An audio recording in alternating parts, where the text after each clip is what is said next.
La isla, alguna vez les hablé de esto, la isla Robben, no son más de 6 o 7 kilómetros cuadrados azotados por los fuertes vientos de Sudáfrica. Es una isla que nunca hubiese sido demasiado conocida, a no ser que durante siglos fue el sitio donde hay allí una base naval, un manicomio, un leprosario y una prisión. Es una isla en el corazón de Sudáfrica. Lo que hizo significante a esa isla es que fue el hogar de uno de los prisioneros políticos más famosos del mundo, Nelson Mandela, quien falleciera en el año 2013. Mandela se había opuesto a la segregación racial, el apartheid, la segregación que había en Sudáfrica, que era una forma legal de institucionalizar el racismo. Es como que el racismo estaba institucionalizado a través de leyes donde se le daba los privilegios, a pesar de que era Sudáfrica, los privilegios se le daba a la minoría blanca. Y solo el 1.4% de la población manejaba al resto. Y todos los que eran de color, los que llamaban los negros, no se les permitía subirse a los buses. Eran buses para blancos, autobuses para blancos, hospitales para blancos, playas para blancos, restaurantes para blancos, en Sudáfrica, y apoyado por la ley. Entonces fue una discriminación que duró muchísimos años. Los negros, ellos decían así, la gente de color no podía postularse para cargos políticos, no podía aspirar a entrar a un banco siquiera, y durante muchos años ni siquiera podían usar pantalones largos. Estoy hablando de todo Sudáfrica. El gobierno había decidido que los blancos no tenían por qué soportar a los de color en el mismo vecindario. Estaba legalizado el racismo. Y Mandela, descendiente de la realeza, Mandela no era un indigente, nació con sangre real, tuvo una educación en los mejores colegios, aprendiendo varios idiomas, y como hijo de madre cristiana, a pesar de que su padre era polígamo y tenía varias mujeres, su mamá era cristiana, una cristiana devota, metodista. Él también, Mandela de pequeño, adoptó la fe de su mamá y amó a Dios con todo el corazón y amó también a la gente. Y siendo un joven abogado, Mandela empezó a experimentar humillaciones. Yo leía parte de la historia ayer y hoy por la mañana, donde decía que siendo un abogado y perteneciendo a la realeza o siendo descendiente de nobles, vivía unas humillaciones terribles, absolutas, a tal punto de en cierta ocasión orinarse encima, puesto que recorriendo todos los baños públicos no lo dejaban entrar a ninguno porque le decían que era un negro y los negros no podían orinar donde los blancos lo hacían. Hablo de Sudáfrica, no hablo de los Estados Unidos hace muchos años atrás. A mediados de los 50, Mandela era un revolucionario porque él empezó a luchar, como que se encendió un fuego sagrado en su interior a partir de las humillaciones que él mismo vivía. Él decía, si siendo yo un abogado, teniendo cierto apellido importante en Sudáfrica, vivo esto, imagino lo que mis hermanos menos afortunados deben vivir. Así que comenzó en Nelson una llama sagrada, se encendió en él para luchar, para liberar a su país del apartheid, liberarlo de lo que era el racismo institucionalizado. Y empezó a luchar y empezó a pelear, y le decían para los mediados de los 50 que Mandela era la esperanza para el pueblo sudafricano. Pero claro, el gobierno se veía venir lo que podía ocasionar Mandela. Era un líder nato, y en 1962 se lo acusa de alta traición y lo arrestan, lo procesan y lo envían a esta isla, la isla Robben, durante los siguientes 27 años. 27 años. Sé que la mayoría conoce la historia. Ustedes dirán, ¿pero vinimos a aprender historia o nos va a predicar, pastor? Pero tiene que ver con lo que les voy a decir. 27 años, donde solo pudo mirar el mundo a través de las rejas. Estoy hablando de estar preso. 27 años privado de la libertad. Y mientras que Mandela estaba privado de la libertad, en más de una ocasión se habrá preguntado, siendo un cristiano devoto, si eso era parte del plan de Dios. Es una pregunta noble, lógica. ¿Será esto plan de Dios? ¿Puede Dios hacer algo bueno de esto? Encima que quiero hacer las cosas bien. Y tal vez tú te lo preguntaste en alguna ocasión, en este peregrinar por la vida. Digo, tal vez nunca estuviste preso, espero que la mayoría nunca lo haya estado. No estuviste en prisión, pero tienes un empleo que no te satisface. Vienes de una iglesia con muchos problemas, vives en una casa muy fea, estás atrapado en un matrimonio donde no eres feliz, cargas con un cuerpo debilitado y enfermo y te preguntas, ¿será que Dios permitirá esto o habré hecho algo malo? ¿Qué explicación uno le encuentra a Dios cuando todavía sigue en el foso? Hemos hablado de eso. ¿Qué explicación le encuentra a José? ¿Qué explicación le pide José al Señor? Va al foso, es vendido como esclavo, es acosado por la mujer de quien lo contrata, va a parar a la cárcel. ¿No se pregunta qué estoy haciendo mal? Si te lo has preguntado, bienvenido a la vida real. Todos nos hemos hecho esa pregunta alguna vez. ¿Pensaría lo mismo Pablo al escribir Romanos 8:28? Él dijo, ahora bien, sabemos que Dios dispone todas las cosas, todas, oigan, diré esto otra vez, todas las cosas para el bien de quienes lo aman, los que han sido llamados de acuerdo a su propósito. ¿Estaría pensando lo mismo que Mandela, Pablo? ¿Estaría pasando una crisis con su aguijón, que no sabemos cuál era, si era físico, si era un mal testimonio que lo perseguía, no sabemos qué? ¿Estaría diciendo esto Pablo a la iglesia de Roma desde una cárcel, desde una mazmorra allá en el fondo? ¿Lo estaría escribiendo en una de las persecuciones cuando lo apedreaban, mientras que lo azotaban, con la espalda llena de llagas sin poderse poner la camisa? ¿Estaría hundiendo la pluma en la tinta para escribir todas estas cosas me van a ayudar para bien? Yo creo que sí, porque Pablo no pasó una vida de rosas. Así que puedo imaginarme el contexto de cuando él escribe que todas las cosas ayudan para bien. Por eso yo quiero que esta mañana entendamos esto. No somos marionetas en manos del azar. Nuestra vida es una narración perfecta desde que nacemos hasta que nos toca irnos de aquí. Desde el útero a la tumba es una narración perfecta delineada por el Señor. Dios planificó todo lo que nos pasa. No estoy diciendo que pasa por encima de nuestro libre albedrío. Lo que digo es que no vamos por la vida dando tumbos y según la decisión que tomemos es como nos va. Sino que Dios, cuando tiene a alguien al cual planta su propósito en esa persona, a veces es probable que tengas que vivir un naufragio, si es parte del proceso para lo que Dios te quiere. A veces tengas que vivir cárcel, una decepción, un hijo que te defrauda, un matrimonio que no funciona, un empleo del cual te despiden, un jefe del cual no puedes confiar. Dios no va armando el plan a medida que avanza. ¿Estoy siendo claro, sí o no? Dice la Biblia en Daniel 5:21, el Dios altísimo, soberano de todos los reinos del mundo, Él es soberano de todos los reinos y se los entrega a quien Él quiere. Todos los que están en autoridad son puestos y permitidos por Dios. Eso dice la palabra, que todos los gobernantes son puestos por Dios. Todos.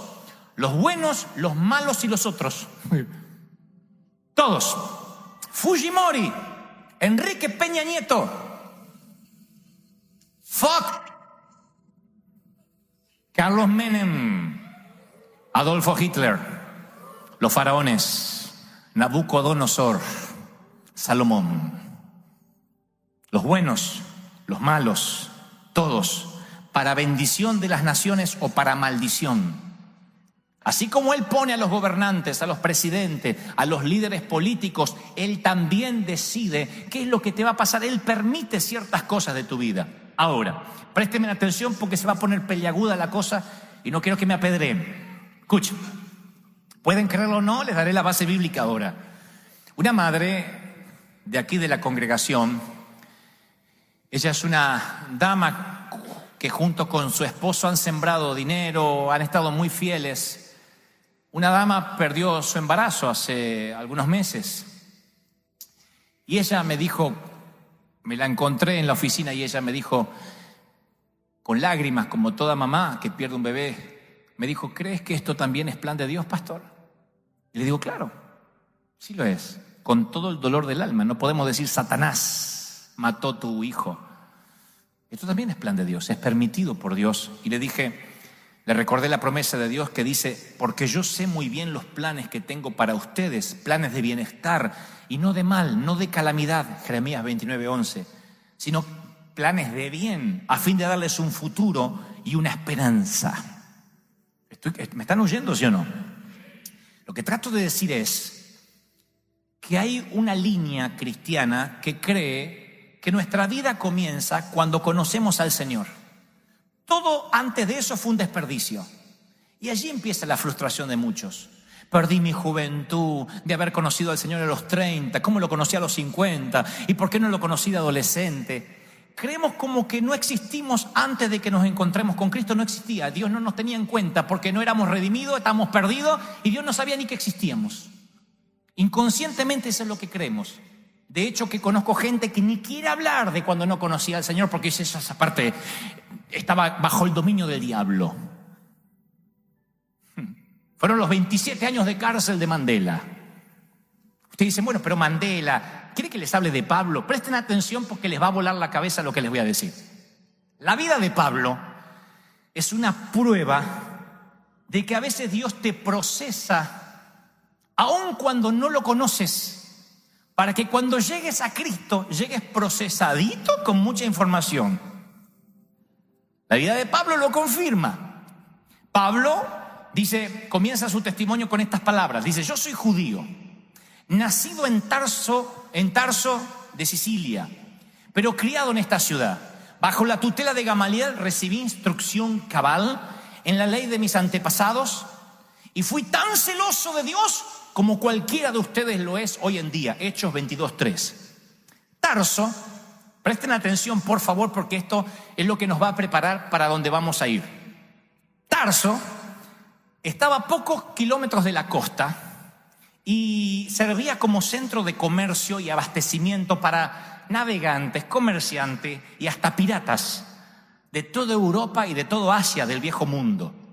Cualquier niño de Tarso no solo estaba rodeado de docenas de idiomas, sino que era un testigo presencial de un crisol de culturas. Todas las culturas llegaban a Tarso.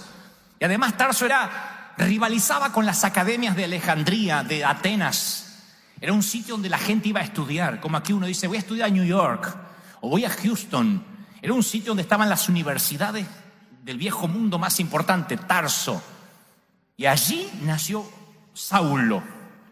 Y aprendió la lengua franca de la época, que era el griego. Lo hablaba, lo escribía y pensaba en griego. Así que Saulo no solo hablaba el idioma internacional del mundo, sino que llevaba un pasaporte de doble ciudadanía. Él dice: yo soy judío de nacimiento, pero ciudadano romano. Tenía doble ciudadanía. Dentro del imperio tenía todos los privilegios de un romano. Podía llegar a cualquier puerto y pedir una audiencia judicial y se la tenían que dar. Él dice de él mismo: siempre fui tratado como un hombre libre, no como un esclavo. Podía inclusive apelar al César, que sería como ahora apelar a Barack Obama. Él podía apelar al César y lograba la apelación, se lo trataba como un hombre libre. Así que Saulo, quiero que presten atención a lo que les diré. No conoce a Cristo, no tiene todavía un encuentro con el verdadero Señor, habla perfecto hebreo, habla griego, es un académico, tiene una preparación increíble. Pero no obstante, sus padres lo envían a Jerusalén a estudiar. Y tiene todo lo que un misionero podría necesitar: conocimiento cultural, dominio lingüístico, documentos para viajar y un oficio para ganarse la vida. Y como él mismo dice más tarde, no ser de carga para nadie. Yo me pago mis gastos. No me decía qué ofrenda me van a dar. Él se pagaba los gastos. Nunca fue un parásito. Nunca estuvo pensando a ver si me dan algo. Él decía: yo me gano mi sustento para no ser carga. Sabía fabricar, no sé, cuando no predicaba y cuando no lo apedreaban o no lo metían en la cárcel, fabricaba carpas. Esto va para alguien que dice: quiero servir tiempo completo para Dios. Y este hombre no sé cómo se las arreglaba, vendía carpas. Y mientras que lo apedreaban decía: no me quieren comprar una carpa. Y porque tenía que vivir. Así que Saulo se va a estudiar a Jerusalén. Y no es cualquier estudiante. Es un estudiante extraordinario. ¿Cómo lo sé? Dice Pablo: cuando ya se transforma en Pablo, más adelante le dice a los Gálatas: en la práctica del judaísmo yo aventajaba a mis contemporáneos en mi celo exagerado de las tradiciones de mis antepasados. Ya Dios estaba procesando a Saulo. Ustedes dirán: ¿y qué desperdicio? ¿No? ¿Por qué en vez de Judas no fue Saulo uno de los discípulos? Pero Dios dijo: para mi plan no necesito tenerlo al lado de mi hijo. Necesito que mientras que los discípulos están allí asombrándose por la pesca milagrosa o por las resurrecciones de Jesús, necesito que mientras tanto esté estudiando, se esté preparando. Y tuvo una etapa difícil Pablo en su vida. Pablo en su momento dice: yo perseguía a muerte a los cristianos, los echaba en la cárcel a hombres o mujeres por igual. Saulo arrancó a los esposos de los hogares, separó las madres de los hijos, derramó sangre de los discípulos. ¿Cómo Dios va a usar un tipo así para promover su nombre? La pregunta es otra vez inminente: ¿puede Dios hacer algo bueno con lo malo? ¿Cuántos creen que sí? Yo lo creo, si no yo no estaría acá. ¿Puede Dios usar lo que el mundo desprecia y hacer algo bueno? Claro que sí. Si no, nosotros no estaríamos acá. Dios puede tomar lo que Él quiere y transformarlo. ¿Cuántos creen en ese Dios? Y Pablo sigue diciendo: sucedió que a eso del mediodía, cuando me acercaba a Damasco, una luz cayó delante mío, caí al suelo y una voz me dijo: Saulo, Saulo, ¿por qué me persigues? Y en una sola caída, así, ¡tac!, Jesús transformó a un Saulo con licencia para matar en un campeón de la misericordia. Pablo escribiría historias llenas de gracia. Ahora hundiría la pluma en el frasco de tinta de su propio corazón. Porque, damas y caballeros, Pablo aprendió griego en las calles de Tarso, conoció el oficio de fabricar carpas con su padre, estudió la Torá a los pies de Gamaliel, pero solo aprendió misericordia cuando Jesús lo visitó y se encontró con él camino a Damasco. Y entonces significa que todas las cosas obraron juntas para bien. El Señor no necesitaba un ignorante, necesitaba un hombre que hablara griego, que se supiera sustentar solo, que pudiera cruzar todas las fronteras sin problema. Necesitaba un misionero preparado. Y entonces dijo: no lo quiero ahí al lado de Pedro y al lado de los discípulos escuchando a mi hijo. Me lo voy a preparar y me lo voy a capacitar. Necesito que tenga tanta pasión que sea capaz de matar. Después le reubico la visión y en vez de matar gente va a matar demonios. Pero necesito que sea un tipo apasionado. Y ahora Pablo, lleno de Dios, escucha esta revelación, lleno del Señor, ahora completamente cambiado, se transforma en ese apóstol que nosotros conocemos, que había estudiado, que se había preparado, y ahora él está listo para emprender. Él se siente que ni siquiera tiene lo que hace falta, pero tiene mucho más que hasta los propios discípulos que estuvieron a los pies de Cristo. Tiene preparación, tiene capacidad. Mi querido, todos esos malos jefes que tuviste, los despidos, los colapsos nerviosos, los meses en una cama de hospital, el divorcio, las crisis en el matrimonio, las buenas oportunidades, las malas decisiones, las enfermedades, mezcladas, cocinadas, batidas, son puestas en el horno por Dios. Y Dios dice: tengo un plan con esta persona. Y nosotros, cuando estamos en el horno quemándonos, nos preguntamos si acaso todos estos ingredientes van a resultar en algo que valga la pena poner en la mesa. Y cuando, como una dama que cocina, titis, suena el horno, el microondas, saca el pastel. Y para los que no sabemos cocinar, que solo vimos los huevos, el desastre y la harina, dicen: no puede ser, ¿el horno hizo eso? Y nos dicen nuestras mamás o nuestra esposa: no, yo lo hice. ¿Y cómo sabías que al mezclar esto, con lo otro, iba a dar este pastel? Es porque desde el inicio, antes de que el pastel me viera, yo ya estaba viendo el pastel. Antes de que Saulo me conociera, yo ya estaba viendo a Saulo. Antes de que tú vinieras a River Church, Dios ya te estaba viendo, te conoció. Él sabía de ti. ¡Aleluya! ¿Por qué digo esto? Porque cuando entendemos esto, redime tu pasado. Hay gente aquí que dice, yo lo que lamento es haber perdido tanto tiempo en aquella iglesia, con ese pastor. No, Dios necesitó que pases por esa iglesia. Dios necesitó que pases por ese matrimonio. Dios necesitó que pases por esa etapa de desierto, de cárcel. Necesitó que pasaras por esa enfermedad, lo necesitó. A Mandela lo confinaron a una celda de 2 metros por 2 metros con una ventana que daba al patio. Tenía una mesa, un colchón, pueden ver hasta la foto si googlean en Wikipedia, y 3 mantas, un colchón que se ganó después de 10 años, antes dormía en una manta, y un balde que podía salivar, hacer sus necesidades o afeitarse. Él podía decidir en qué lo iba a usar. 27 años comiendo comidas a base de maíz, crema de mazamorra a la mañana, de almuerzo, y cena choclo, maíz. Mandela se despertaba a las 5 de la mañana, picaba piedras hasta todo el día y paraba a las 5 de la tarde. A las 8 tenía que estar dormido. Y la discriminación continuaba en prisión. Los presos negros tenían que usar pantalones cortos y jamás podían comer pan. 27 años tuvo Mandela.